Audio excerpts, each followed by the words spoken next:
आज है ज्योतिष वेदांग। तो वेदांगों के 4 भाग हमने कर लिए थे, निरुक्त, व्याकरण, शिक्षा और एक और कर लिया था, छंद कर लिया था। अब आज बचे हैं ज्योतिष बचा एक तो, और एक शायद कल्प बचा है। तो ये 2 और करने हैं आज। तो चलो ज्योतिष पढ़ लेते हैं। ज्योतिष का सामान्य परिचय लगा हुआ है हमारे आगे। बताया गया पाणिनीय शिक्षा में ज्योतिष को वेद पुरुष का नेत्र माना गया है। तो हमने पढ़ा था, पाणिनीय शिक्षा के 2 श्लोक पढ़े थे। छंदः पादौ तु वेदस्ते हस्तो कल्पोऽथ पठ्यते, इस प्रकार से हमने कहा था। तो वेद पुरुष में ज्योतिष को वेद पुरुष के नेत्र के रूप में बताया गया है।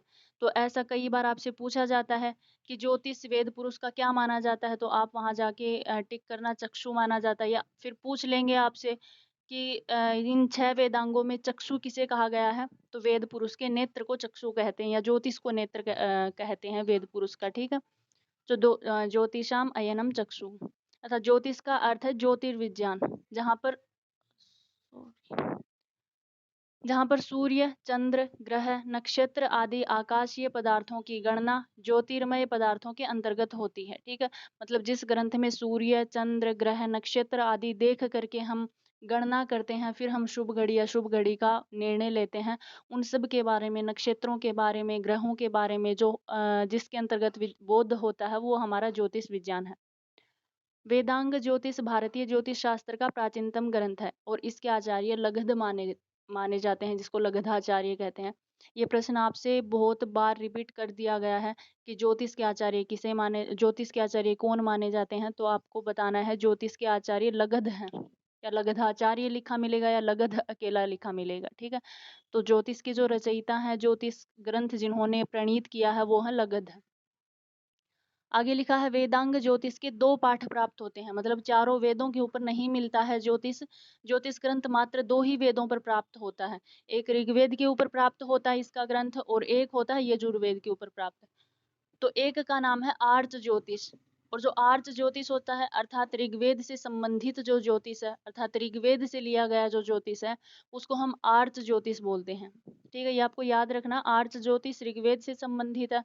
और दूसरे का नाम है याजुष ज्योतिष। याजुष बोलते हैं हम, अर्थात यजुर्वेद से जो संबंधित काल गणना इत्यादि करते हैं, नक्षत्रों के बारे में जहाँ पढ़ते हैं, ग्रहों के बारे में, ग्रहों की स्थिति का ज्ञान प्राप्त करते हैं, तो याजुष ज्योतिष जो है वो यजुर्वेद के अंतर्गत आएगा, और आर्च ज्योतिष है वो ऋग्वेद के अंतर्गत आ जाएगा।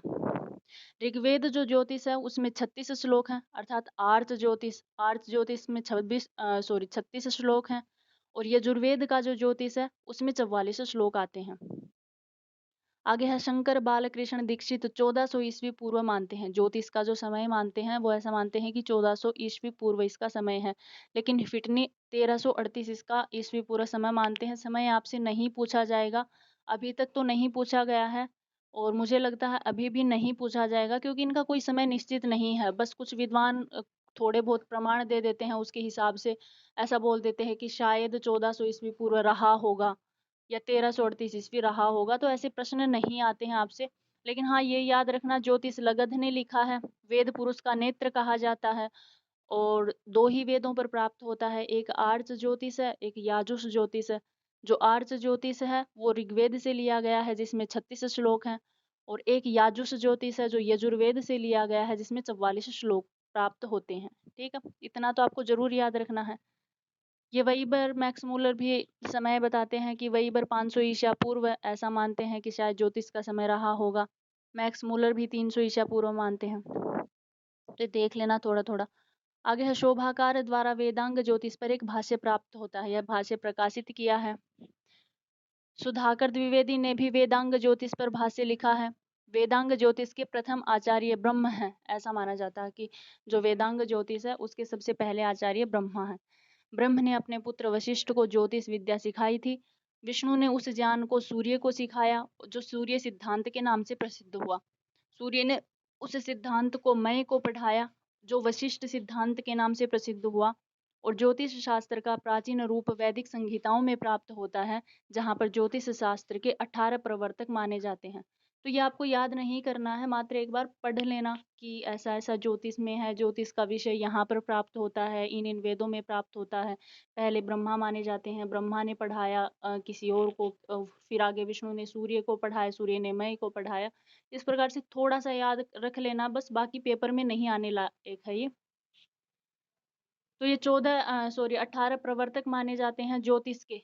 तो एक है सूर्य पितामहो व्यासः, वसिष्ठो अत्रि प्राशरः, कश्यपो नारदो गर्गो, मरीचि मनुरंगिरः, लोमशः पौलिशश्चैव, चैवनो यवनो भृगुः, शौनको अष्टादशश्चैते ज्योतिष शास्त्र प्रवर्तकाः। ये ज्योतिष शास्त्र के 18 ऋषि मुनि जो हैं वो प्रवर्तक माने जाते हैं। आपको याद नहीं रखना है, मैं बार-बार कह रही हूँ, जो याद रखना वो मैंने आपको ऊपर बता दिया है, क्या-क्या याद रखना है, क्या-क्या पेपर में पूछा जाता है आपसे। तो ये मात्र एक बार आप पढ़ लेना, आपको थोड़ा-सा पता होना चाहिए ज्योतिष का। अब ज्योतिष का प्रतिपाद्य विषय क्या है? तो ज्योतिष का प्रतिपाद्य विषय है काल का विभाजन करना, नक्षत्रों के बारे में वर्णन है, नक्षत्र देवता कौन से होते हैं, युग के वर्ष, काल और तिथि का निर्णय है, अयन और पर्व निर्धारण है, नक्षत्रों का काल विभाजन, तिथि नक्षत्र, नक्षत्र और पर्व का काल निर्धारण, अधिक मास इत्यादि ये ज्योतिष का विषय आ जाता है।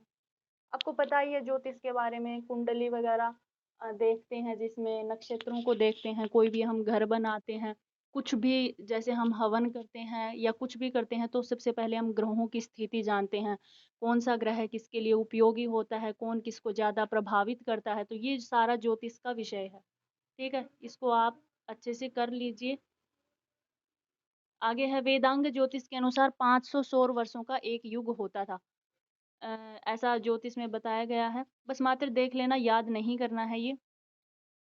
5 वर्ष का युग मानने का कारण 5 वर्ष बाद सूर्य और चंद्रमा राशि चक्र के उसी नक्षत्र पर पुनः एक सीध में आते हैं। ऐसा माना जाता है कि 5 साल में सूर्य और चंद्रमा एक दूसरे के सामने होते हैं, तो उनको 5 वर्षों का युग माना जाता है। अथर्ववेद के अनुसार 7 और सौर मंडल हैं। अलग से 7 सौर मंडल और हैं, ऐसा वर्णन प्राप्त होता है। ऋग्वेद में सूर्य अनेक हैं तथा 7 दिशाएं हैं, ऐसा वर्णन प्राप्त होता है। अथर्ववेद के अनुसार सूर्य की 7 किरणें हैं, इन्हीं के कारण वर्षा होती है। तो ये सब आपको बिल्कुल पक्का रटना नहीं है, बस केवल मात्र देखना है। मैं बार-बार कह रही हूँ, कहीं आप ये सोचो इतना सारा पढ़ा दिया, कैसे याद होगा ये, इसका इतना सारा विषय है, कैसे याद करेंगे? तो ऐसा नहीं है, आपको जैसा इम्पोर्टेंट लगे वो ही याद करना आप। सूर्य अपनी किरणों से पृथ्वी को रोकता है, ऐसा वर्णन ऋग्वेद और यजुर्वेद में प्राप्त होता है। ऐत्रेय ब्राह्मण और गोपथ ब्राह्मण के अनुसार न कभी सूर्य का उदय होता है और न ही कभी अस्त होता है, ऐसा ऐत्रेय ब्राह्मण का कहना है। एक अहोरात्र अर्थात एक दिन रात में 30 मुहूर्त होते हैं। मंत्र में मुहूर्त के लिए धाम शब्द का प्रयोग किया गया है। विषुवत रेखा का उल्लेख ऋग्वेद और अथर्ववेद दोनों में प्राप्त होता है। वेदांग ज्योतिष के अनुसार सूर्य और चंद्रमा दोनों श्रविष्ठा नक्षत्र के आदि में उत्तर की ओर गति करते हैं। सूर्योदय से लेकर के अगले दिन सूर्योदय तक 24 घंटे का समय जो होता है वो सावन दिन कहलाता है। और सावन शब्द का अर्थ होता है सवन अर्थात यज्ञ से बना हुआ है। सावन वर्ष में केवल 360 दिन होते हैं। सूर्य और चंद्र की युति अमावस्या है। ये आपको थोड़ा थोड़ा मात्र पढ़ लेना है, ऐसा नहीं है कि आपको रटना है। जो रटना है, जो याद करना, वो मैंने आपको बता दिया कि ज्योतिष के आचार्य लगध हैं। ज्योतिष 2 वेदों पर मिलता है, एक ऋग्वेद पर मिलता है जो आर्च ज्योतिष के नाम से प्रसिद्ध है जिसमें 36 अध्याय हैं। एक यजुर्वेद के ऊपर याजुष ज्योतिष मिलता है, यजुष ज्योतिष या याजुष ज्योतिष बोलते हैं जिसको, जिसमें 44 अध्याय मिलते हैं, 44 सॉरी श्लोक मिलते हैं। और जो ज्योतिष है वो वेद पुरुष का नेत्र बताया गया है। कहाँ से बताया गया? तो पाणिनीय शिक्षा में ज्योतिषाम अयनम चक्षुः ऐसा एक श्लोक 41वां 42वां श्लोक मिलता है। तो वहां पर ज्योतिष को वेद पुरुष का नेत्र बताने का वर्णन किया गया है। इतना आपको याद रखना है। और इसका प्रतिपाद्य विषय अगर आपसे पूछें तो इसमें नक्षत्रों के बारे में, ग्रहों के बारे में या ग्रहों की स्थिति के बारे में, प्रवों के बारे में, इन सब के बारे में वर्णन मिलता है। ठीक है, तो ये था आपका ज्योतिष का विषय। तो आई थिंक आपको समझ में आ गया होगा। कहीं से किसी को कोई भी प्रॉब्लम हो तो अभी बताओ।